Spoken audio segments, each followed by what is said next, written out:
하도록 하겠습니다. 먼저 이렇게 이제 사과 인사를 드려야 되는 게 그동안 이 알지도 못하는 히라버 히브리어 들어주시느냐고 고생들을 많이 하셨는데 오늘로써 이제 마가복음의 전반부가 끝납니다. 그래서 오늘은 히라버 한 단어만 쓰고 다음 주부터는 이제 히라버는 꼭 써야 되는 건 이제 한글로만 쓰겠습니다. 한글로. 히라버로는 안 쓰고 한글로 우리 세종대왕님의 위대한 어?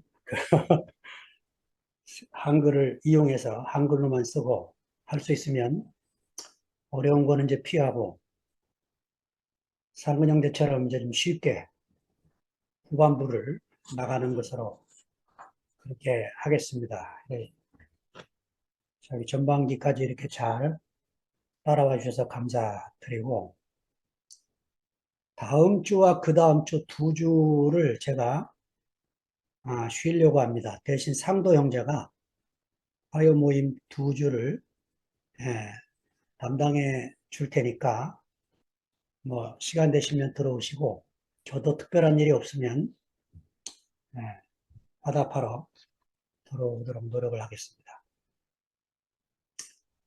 오늘 이 4월 30일 하나님 나라 화요 모임 마가복음 41강을 마지막으로 이제 마가복음이 둘로 나눠지게 됩니다.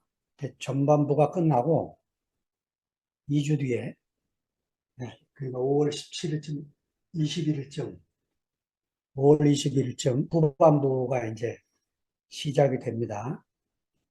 오늘은 이제 전반부를 잘 마무리하는 그런 모임으로 갖도록 하겠습니다. 예수님의 제자들과 다른 스승의 제자들의 차이가 하나 있어요. 결정적인 차이죠.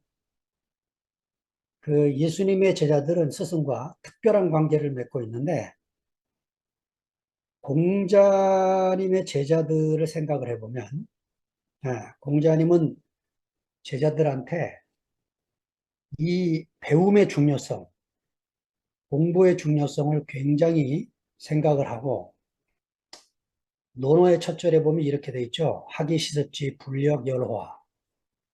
배우고 익히니 즐겁지 않은가? 그게 공자는 배우는 것을 굉장히 중요하게 여기서 스승으로서 제 아들을 가르치는데 열을 냈어요. 그런데 이제 석가모니 부처님은 깨달음, 29에 출가하셔서 35에 깨달으셨죠. 그리고 나이 80이 될 때까지 이 깨달음을 제자들에게 전해주려고 노력을 하고 사셨습니다. 예수님은 어떤 분이냐? 예수님은 이 공자님처럼 뭘 가르치려고 한 것도 아니고 석가모니처럼 뭘 깨우쳐 주려고 한 게 아니고 예수님은 자기 죽음을 제자들에게 심어서 그 예수의 죽음에 동참하도록 그렇게 제자를 불러서 짧은 3년을 사셨다 가셨죠. 공자는 72세에 돌아가셨다고 하는데 예수님만 청춘에 33세에 돌아가셨습니다. 스승 중에 자기 죽음을 선물로 주고 간 스승은 예수님밖에 없어요. 그러니까 제자를 택하는 방식도 완전히 달랐습니다. 공자님이나 석가모니나 소크라테스나 찾아오는 사람들을 제자로 삼았어요. 그런데 예수님은 자기가 찾으러 다녔습니다. 찾아오는 사람들이야 똑똑하고 머리 좋은 사람들이 오겠죠. 근데 예수님은 죽음을 줘야 되기 때문에 이거는 공부가 필요한 것도 아니고 이거는 깨달음이 필요한 게 아니고 예수의 죽음을 먹어야 되기 때문에 갈릴리에서 아주 나사렛 촌놈들, 어부들, 이런 사람을 불러서 12명의 제자를 삼으신 거죠. 그 죽을 사자, 배울하게나 깨달을 각자도 한자의 의미가 있겠지만, 제가 오늘은 이 죽을 사자를 잘 뜯어보면요, 이 왼쪽에 붙어 있는 이게 갈비뼈 형상이랍니다. 시체 갈비뼈 형상이고, 오른쪽에 붙어 있는 이 비수 비자는 등 뒤에서 칼을 딱 누가 꽂아가지고 무릎이 딱 꿇려서 죽은 상태. 요게 비수 비자래요. 이게 붙어서 죽을 사자를 나타내는 겁니다.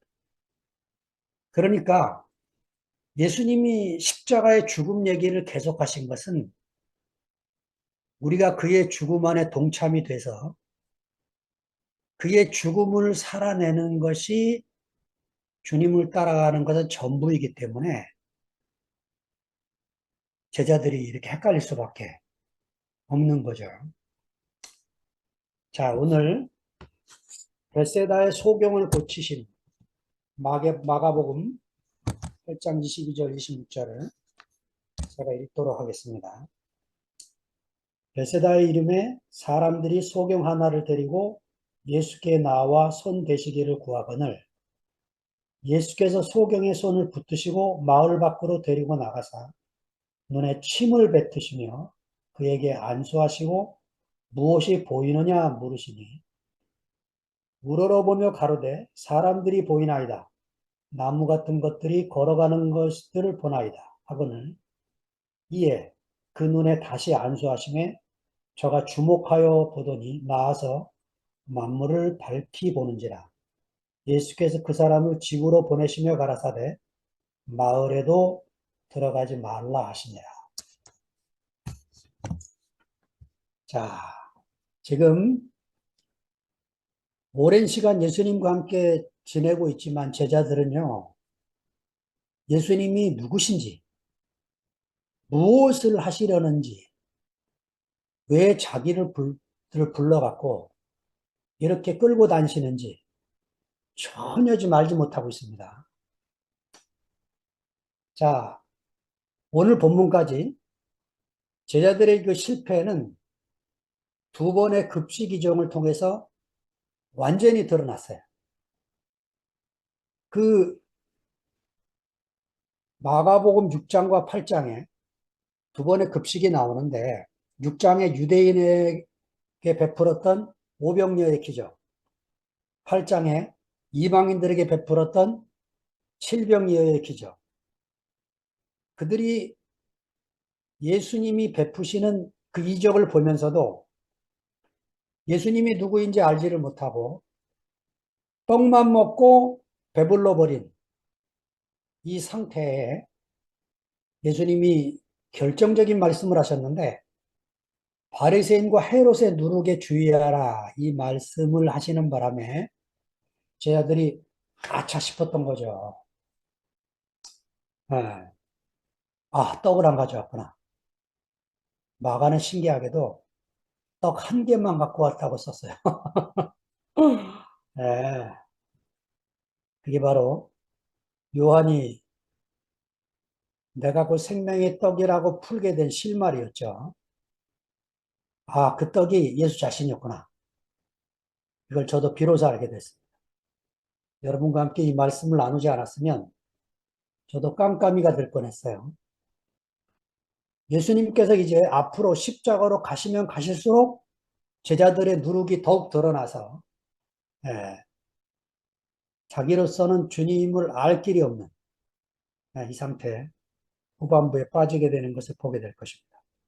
전반부는 요약을 하면 이거죠. 예수님 앞에 드러난 부름받은 제자들의 상태를 지금까지 봤습니다. 이제 후반부에서는 예수님의 죽으심과 부활로 말미암아 다시 부름을 받아야 되는 제자들의 모습이 마가복음에 실려 있습니다. 22절을 읽겠습니다. 벳세다의 이름에 사람들이 소경 하나를 데리고 예수께 나와 손대시기를 구하거늘. 자, 이 벳세다는요, 예수님의 제자 중에 세 사람, 빌립, 안드레, 베드로의 동네입니다. 요한복음 1장에 그리고 12장에 정보를 제공해 주고 있어요. 자, 근데 이 벳세다라고 하는 이 장소가 마가복음 안에 이상하게 처음에 등장하는데 6장 45절에 53절에 보면 예수님이 제자들을 빨리빨리 급하게 예, 배를 띄워서 벳세다로 가게 하신 다음에 예수님은 산으로 올라가서 기도하시는 장면이 나옵니다. 그렇다가 풍랑을 만나고 어쩔 줄 몰라온 제자들을 보시면서 벳세다로 향했던 그 제자들의 그 배에 가까이 가서 안심하라 너희는 두려워하지 말라고 이래 말씀하시면서 배 위에 올라타시고 어디로 가셨냐? 게네사서로 가세요. 이것도 신기하죠? 방향은 벳세다였는데 예수님이 배에 타신 다음에 도착한 장소는 게네사렛입니다. 게네사렛에서 여러분 기억나시죠? 이 풍요의 땅, 이 게네사렛에 도착이 됐는데 제자들이 역할을 대신하는 이 무리들, 수많은 병자들을 예수님 앞에 데려와서 손대시기만을 구하는 그 일을 부지런히 누가 시키지도 않는데 이 무명의 이 게네사렛 사람들, 이 게네사렛 사람들이 제자들의 역할을 대신하고 있는 이 모습, 이것이 마가가 펼쳐놓는 놀라운 장면입니다. 그 안에 긍휼이 흐르고 있는 것을 보여주고 싶어 했다 그랬죠. 자, 소 하나를 데리고 왔습니다. 이게 우리가 7장에서 봤죠? 귀먹고 어눌한 자를 고치시는 예수님 모습과 거의 비슷한 치료 방식이 나와 있습니다. 그런데 다른 점은 이 고쳐주기를 부탁하는 사람들의 말이에요. 이 귀머거리 어눌한 사람을 고쳐달랠 때는 무리들이 안수해달라고 부탁을 하고 오늘 본문 소경을 고쳐달라고 말할 때는 손대시기를 구합니다. 예. 자, 이 두 가지 병고침의 사역 안에서 그 이사야 35장 5, 6절이 늘 기억이 나는 거죠. 그때 소경의 눈이 밝을 것이며 귀머거리의 귀가 열릴 것이요 벙어리의 혀는 노래하리니. 예. 우리가 귀머거리의 귀가 열려서 벙어리 혀가 노래하는 것을 예, 마가복음 7장에서 봤고 오늘은 소경의 눈이 밝게 되는 것을 보게 될 것입니다. 사실은 우리가 매일 저녁 이 줌 모임을 통해서 예, 귀먹고 어눌한 우리들이 귀가 열리고 눈이 떠지고 벙어리 혀가 노래하는 그런 간증을 매번 듣게 되는 거죠. 그 제가 세인트 루이스 영미자매가 울면서 기도 간증하는 걸 듣고는 제가 해정된 누님하고 통화를 했어요. 도대체 누님 무슨 간증을 했길래 미국에 있는 영미자매가 울면서 간증을 하느냐. 어제 간증을 들어보니까 영미자매 참 요새 은혜가 임해서 영미자매가 간증을 하다 막판에 또 울먹거리면서 그 가난함이 제가 만져지는데 그 먼 미국 땅에서 새벽에 일어나서 그 말씀을 갈망하는 그 자매의 마음 정말로 너무너무 감사한 거예요. 예. 그 먼 미국 땅에 홀로 떨어져 있는데 전혀 뭐 떨어져 있지 않는 느낌이 아닌 지체들과 연결돼 살고 있는 예. 오늘도 미리 좀 원고를 올려달라 그랬는데 제가 늦게 올려서 미안한 마음으로 봤는데 또 미리 이렇게 상도영자가 올려줬다 그래서 감사가 됩니다. 소경이 보고 예, 귀머거리가 귀 열리고 벙어리가 노래하는 그런 이 줌 모임이 밤마다 열리고 있다는 사실이 너무 감사가 됩니다. 23절 예수께서 소경의 손을 붙드시고 마을 밖으로 데리고 나가사 눈에 침을 뱉으시며 그에게 안수하시고 무엇이 보이느냐 물으시니 소경의 손을 붙드시고 마을 바깥으로 데리고 나가사 지금 23절에 이 문장을 보니까 그 마가의 언어 속에서 그림을 그리는 듯한 인상을 받습니다. 제가 도대체 이 소경의 눈을 뜨는 예수님을 그린 화가가 있나 뒤졌더니 있어요. 이 중세시대의 화가들은 주로 성경 이야기를 다 배경으로 그림을 그립니다. 왜냐? 그때의 모든 예술품들은 성경에 나오는 것들을 그려야 되는, 인간의 재능은 다 하나님께 바쳐야 되는 이 사고 구조 속에 살았기 때문에 이 스페인 화가 엘 그레코가 소경의 눈을 뜨게 하는 예수님을 그렸는데 요한복음 9장에 나오는 소경이에요.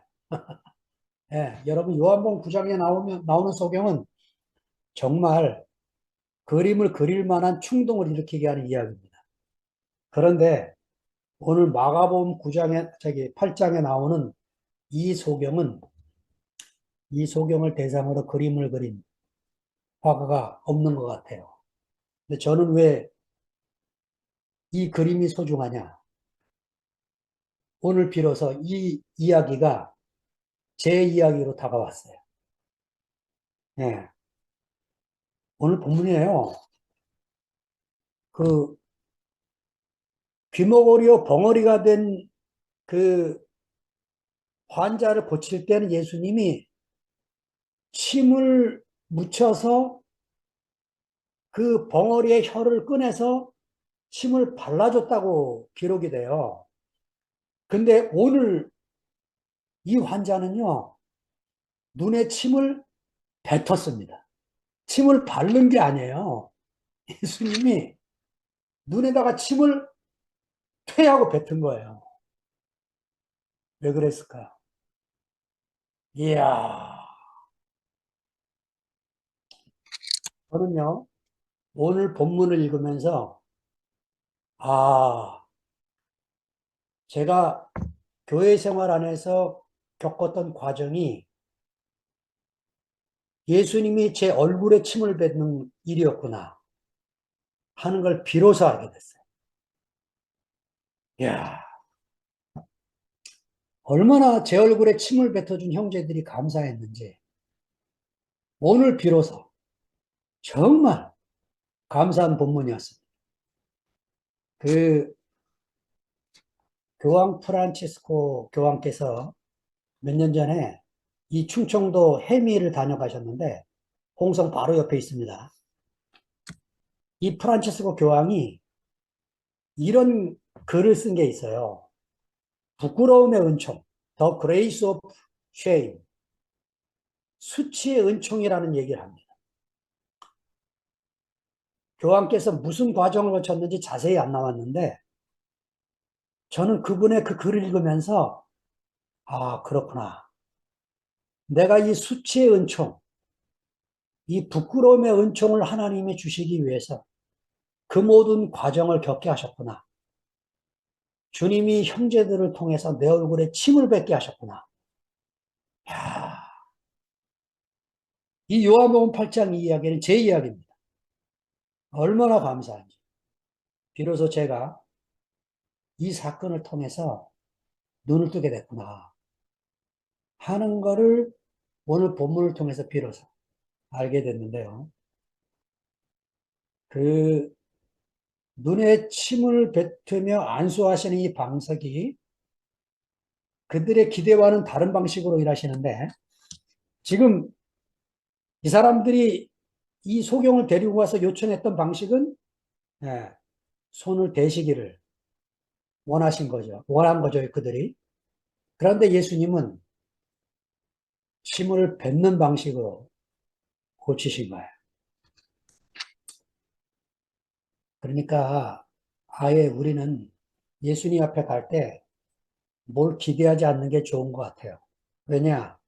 절대로 우리가 기대하는 방식으로 예수님 일하시지 않는 것을 저도 숱하게 경험합니다. 그 욥기서를 제가 42장까지를 메시지 공부하면서 전부 메시지 성경에 나온 거를 42장까지 제가 노트에 썼어요. 얼마나 제가 감동을 받았는지. 6주 동안 썼습니다. 42장까지. 그 중에 제일 중요한 욥기서 안에서 제가 은혜를 받은 말씀이 욥기서 23장 8절부터 10절입니다. 욥이 환난을 당하는데 이유를 몰라서 욥에 궁금한 건 딱 하나예요. 하나님, 내가 왜 이 고통을 겪어야 되는지, 내가 이 환난을 왜 당하는지 이유를 말씀해 달라고. 근데 42장까지 하나님이 네가 이런 이유 때문에 그 고통을 당해야 된다는 말씀을 안 하세요. 한마디도 없습니다. 욥기서 안에서는 고통에는 이유가 없다는 거예요. 네. 자, 욥기가 23장 8절부터 제가 읽습니다. 그런데 내가 앞으로 가도 그가 아니 계시고 뒤로 가도 보이지 아니하며 그가 왼편에서 일하시나 내가 만날 수 없고 그가 오른편으로 돌이키시나 배울 수가 없구나. 하나님이 한 말씀만 해주시기를 기다리는데 하나님이 말씀이 없으신 거예요. 메시지 성경에는 동쪽, 서쪽, 남쪽, 북쪽으로 나옵니다. 네. 어디서도 하나님이 말씀하시는 하나님을 만날 수가 없어요.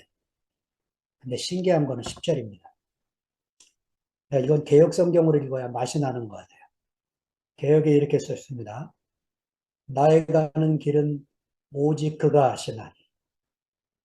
이게 무슨 얘기예요? 모르겠다는 거죠. 지금 제자들이 그 상황이에요. 예수님이 자기들을 끌고 지금 어디로 가시는지 모르겠는 거예요.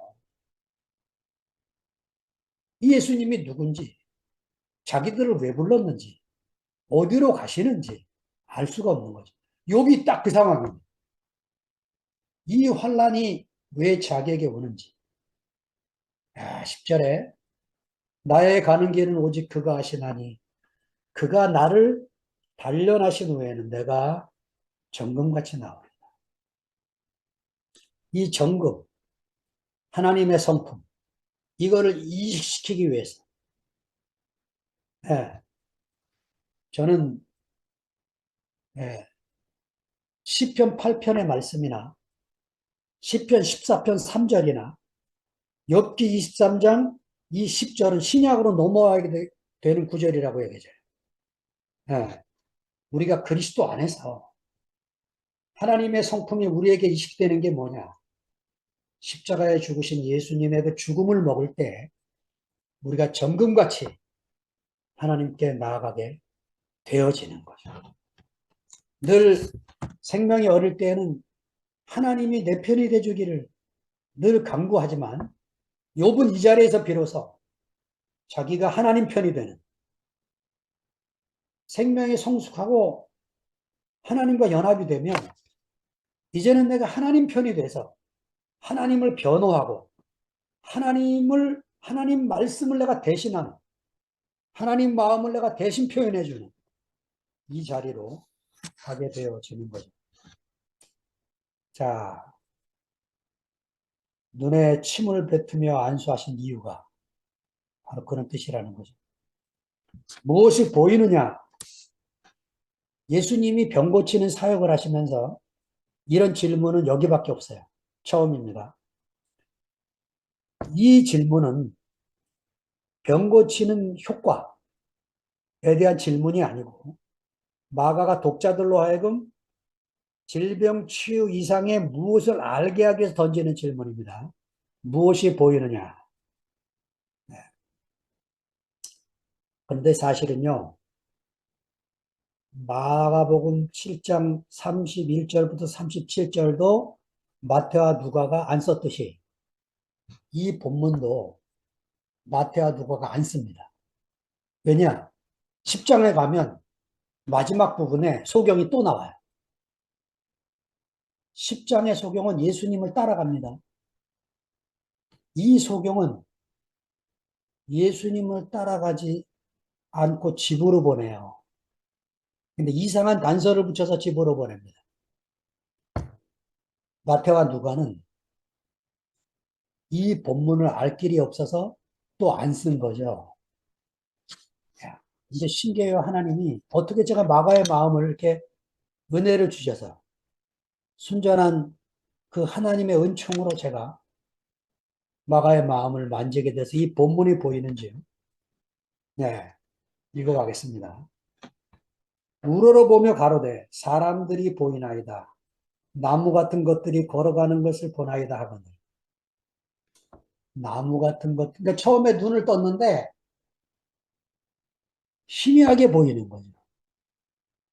마가가 왜 이렇게 했을까요? 마가는 이 특별한 치유 이적을 통해서 깨달음의 과정이 어떻게 일어나는지 생생하게 그려줍니다. 에피파니 프로세스, 이 신비화의 과정, 즉시 보는 것도 있을 수 있겠죠. 11시 모임에서 얘기하는 것처럼. 즉시 복음, 좀 부인하고 싶지 않아요. 있을 수도 있겠죠. 그러나 지금 마가가 얘기하는 것은 생명이 자라가는 것처럼 천천히 알아가게 되는 세계. 처음엔 희미하지만 조금 더 분명해지고 점점 더 분명해지고 오늘 본문처럼 밝게 보게 되는 세계. 이 세계를 보여주게 있는 거죠. 자, 25절로 갑니다. 이에 그 눈에 다시 안수하심에 저가 주목하여 보더니 나와서 만물을 밝히 보이는지라. 그 눈에 다시 안수하셨다. 그러니까 이건 마치요. 안과 의사가 진료하듯이 그런 치료하는 과정처럼 이렇게 마가가 그려주고 있는데 이것은 뭐냐면 제자들이 예수님을 어떻게 알아보게 될지를 독자들로 하여금 기대하게 만드는 그런 표현인 거죠. 예수님을 알아보는 것은 나의 죽음의 깊이와 연결되어 있는 거죠. 그 예수님의 죽음을 먹고 내 죽음의 깊이가 깊어져 갈수록 네, 내가 눈이 열려서 주님의 어떠하심을 조금씩 조금씩 깊이 있게 표현해 나가는 거죠. 우리 같은 교회를 안 만나면 제가 지금 하는 말이 무슨 말인지 못 알아듣어요. 어떻게 우리 형제들이 이렇게 매일매일 주님 앞에서 똑같은 간증처럼 하는데 우리에게 다 다르게 들리는지 얼마나 새로운지 예, 이거는 이제 그런 생명줄로 연결되어 있는 엄마의 모태 속에서 탯줄로 연결됐다가 탯줄이 끊어졌지만 그 어머니의 젖과 또 연결돼서 끊임없이 또 먹고 그래서 20살이 되기 전까지 끊임없이 그 품에서 자라야 되는 이 생명의 관계 이거를 이제 보고 만지지 않으면 그게 어떻게 이루어지는지 잘 모르는 거죠. 만물을 밝히 보는지라. 요까지만 히라버를 얘기하겠습니다. 요까지만. 제가 이 본다는 얘기를 전에 이렇게 설명했죠. 히랍 세계는 풍광이 좋아서 본다는 단어가 발전했는데 기본적인 단어가 브레포입니다. 듣는 단어는 한 가지밖에 없다 그랬어요. 아쿠어라는. 네. 본다는 단어가 10가지도 넘어요. 근데 주로 기본적인 브레포에 접두어를 붙입니다. 여기 써있는 밝히 본다는 말은 에네 브레포예요. 히브리 세계는요. 볼 게 별로 없어서 듣는다는 단어가 발전했어요. 히브리어에는 본다는 단어보다 듣는다는 단어가 발전했어요. 자, 근데 이 에네 브레포의 뜻은 지속적으로 명확하게 본다는 겁니다. 뭘 봤다가 더 이상 안 보이고 이런 수준의 단어가 아니고 계속 점점점 밝히보게 되는 이 단어로 이 지금 밝혀 보인다는 말을 썼다는 거죠. 자, 이런 의미입니다. 시편 18편에 가면 이런 표현이 있어요. 저도 이 18편을 읽으면서 왜 이렇게 써있지? 의미를 갖고 봤던 말씀이에요. 이런 말씀이에요. 자비한 자에게는 주의 자비하심을 나타내시며 완전한 자에게는 주의 완전하심을 보이시며 깨끗한 자에게는 주의 깨끗하심을 보이시며 사특한 자에게는 주의 거스리심을 보이시리니. 여러분 무슨 말인지 아시겠어요? 예, 쉽고 쉽다 보면 에네브레포라는 단어가 이래서 써 있구나 하는 걸 알게 되는 거죠. 이게 무슨 말이냐면 나만큼 보게 된다. 자비한 자에게는 주의 자비하심을 보여줍니다. 나만큼 봅니다. 완전한 자에게는 주의 완전하심이 보입니다. 깨끗한 사람에게는 주의 깨끗하심이 보입니다. 무슨 얘기냐? 내게 나오는 무엇이 형제들이 화답 간증을 해주는데 나는 들을 때 왜 저렇게 간증하지? 그게 내게 아닌데. 해정래 누님이 어떻게 영미자매가 그런 간증을 했냐고 제가 여쭤봤더니 해정래 누님 대답이 뭔지 아세요? 아유, 저도 모르겠어요. 아마 제가 한 말이 아닌 것 같아요. 바로 이거죠, 이거. 그건 제게 아닌 거라는 거죠. 여러분, 이게 이제 우리 주만에서 벌어지는 놀라운 이야기입니다. 그러니까 성경 말씀이요, 형제들의 간증 안에서 저절로 풀어지는 거예요. 하나님 말씀이. 만물이 밝히 보였다. 예, 이거는요, 아직도 깨닫지 못하느냐. 8장 27절 바로 앞에 이 예수님 말씀에 대한 답으로 지금 소경의 눈을 뜬 장면을 마가가 답으로 기록을 하고 있는 거죠. 예수님이 오죽 답답했으면 6개의 질문 폭탄을 쓰고 있습니까? 계속해서. 네, 이 질문 폭탄. 너희가 어찌 떡이 없음으로 의논하느냐? 아직도 알지 못하며 깨닫지 못하느냐? 너희 마음이 둔하냐? 네. 너희가 눈이 있어도 보지 못하고 귀가 있어도 듣지 못하느냐? 또 기억하지 못하느냐? 계속 질문 폭탄을 던지다가 뒤에 2번의 대화. 제가 일부러 대화라고 썼는데 내용을 보시면 뭐 질문하고 답하고 질문하고 답하고 이거밖에 없어요. 야, 그리고 마지막 끝내신 말씀이 아직도 깨닫지 못하느냐? 마치 주님이 화가 나셔서 하는 것 같지만 이 다음 이 소경의 고침을 보니까 제자들이 지금은 소경이지만 예수님의 죽으심과 부활로 인해서 점점 밝게 보게 되려 밝히 보게 되려 기대하고 있게 만드는 마지막 구절. 예수께서 그 사람을 집으로 보내시며 가라사대 마을에도 들어가지 말라 하시니라. 그 사람을 집으로 보내시며 요까지는 거라사 광인을 예수님이 치유하신 다음에 또 다른 형태의 제자의 사명을 주시면서 말씀하신 것과 같은 표현입니다. 왜 예수님이 마태복음 5장 19절에 20절에 그렇게 말씀하셨냐면 이 거라사 광인이 예수님에게 이렇게 요청을 했어요. 주님, 저도 주님과 함께 있게 허락해 주십시오. 여러분 제자가 되는 1번이 뭐였죠? 마가복음 3장에 주님과 함께 있는 겁니다. 네. 함께 있는 게 제자의 가장 중요한 사명이에요. 주님과 함께.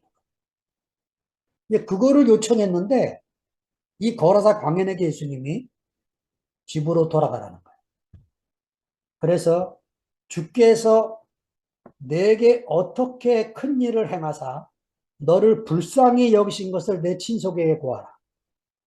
제가 그날 시간이 없어서 이 불쌍히 여기산다는 단어를 설명을 안 드렸는데 이게 스플랑크니 조마이가 아닙니다. 마가가 일부러 다른 단어를 썼어요.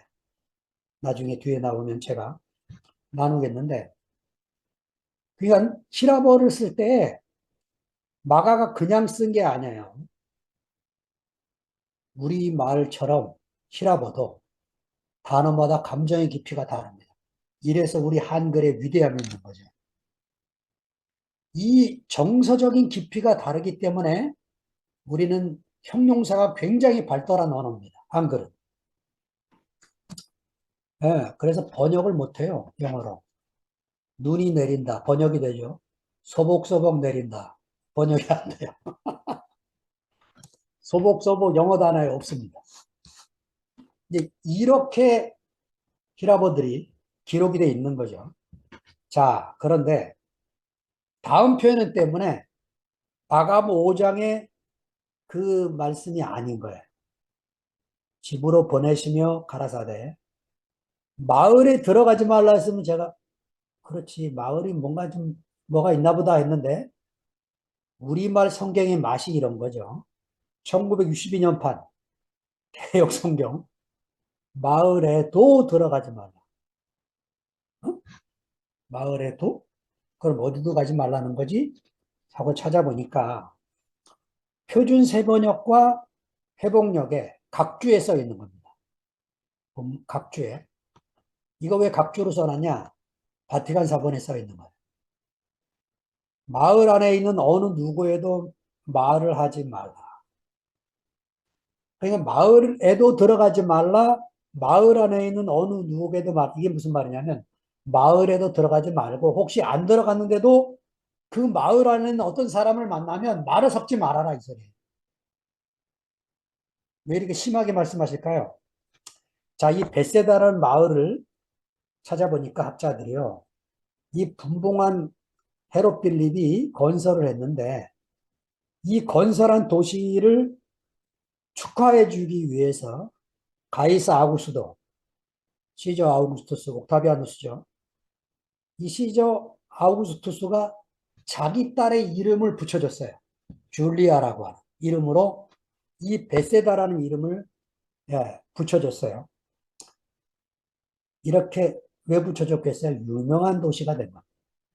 그런데 여러분 마가복음이 기록된 지 10년 뒤에 그리고 또 10년 뒤에 20년 뒤에 쓰여진 누가복음에 보니까 저주의 선언이 기록되어 있어요. 와 있을진저 베세다야 너에게 행한 모든 권능을 두로와 시돈에게 행하였더라면 저희가 벌써 베옷을 입고 제에 앉아 회개하였으리라. 네. 그 예수님께서 행하신 하늘로부터 오는 능력에 반응하지 않은 대가를 지불할 것이 하게 됨을 선언하고 있는 거죠. 여러분이 아시는 대로 지금 그 지역들이 고통받는 백성들이 살고 있는 땅이 되고 있습니다. 자, 여기에 기록된 집으로는 보내시며 마을에는 들어가지 말라고 하신 이 뜻이 이제 밝혀지고 있는 거죠. 예.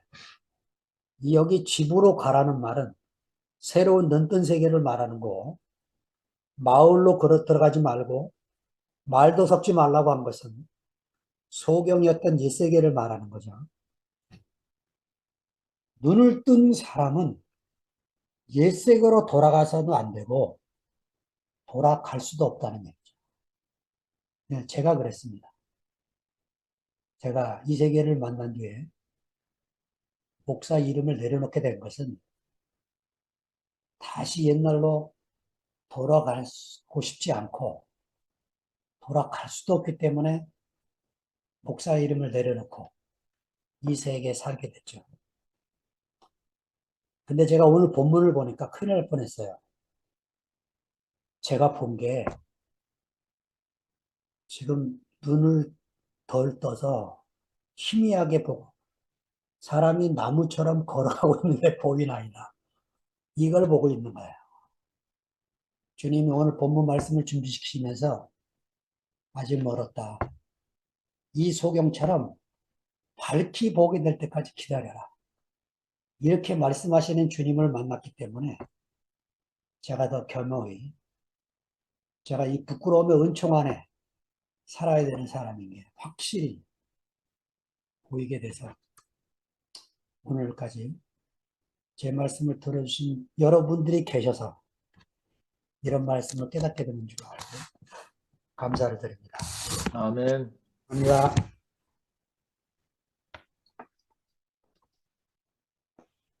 아멘.